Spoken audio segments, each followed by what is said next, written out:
were you ever in these sweepstakes to fill in at UFC 197, or did they just leave you alone to concentrate on Glover? No, I asked, and I had my managers reach out and try to talk it out, but it just didn't get done. I think what it came down to, when it all said and done, it was just the fact that, if they put me there, then they have to try to find something to fill that Fox card. Right. And that Fox card is sooner, so that would have probably made more of a problem than they, would have had. They just pulled somebody else altogether. So it just would have been a bigger problem for them to solve if they would have put me there, I guess. Mm-hmm. In the meantime, you got yourself, a quality opponent in Glover Teixeira. Talk about that fight booking. Yeah. Glover's a tough cat. He's really, really, he experienced a loss or two, and then he's really turned it around in the last couple fights.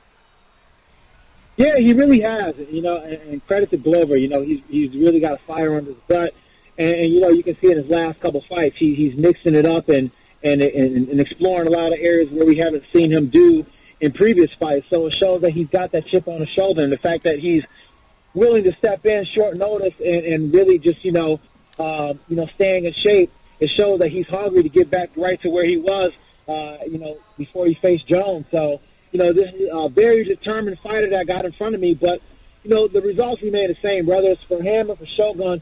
If I want to bring myself in a conversation to be taken serious and to move on to higher fights and to eventually get a title shot, then these are the guys I got to fight, and there's really no way around it.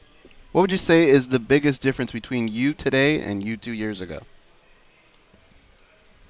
Me today, I'm older for sure, but besides that, my mindset is different. My mindset is different, and it's more or less, I realize what a blessing it is that I get to compete.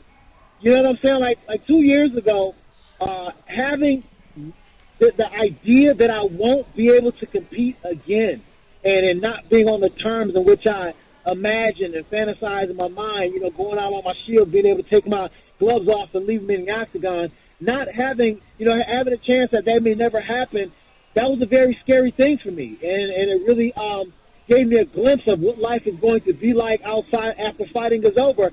And it was a very hard thing for me to digest. It was very depressing, and it was something that I wasn't really ready to face. But having the opportunity to face that and seeing what I would, how I would want to end it, and having that glimpse helped me prepare for when it is time to over, how I'm able to walk out of that door. And more importantly, when I compete now, I'm competing from that place of just pure enjoyment because I know it's not guaranteed.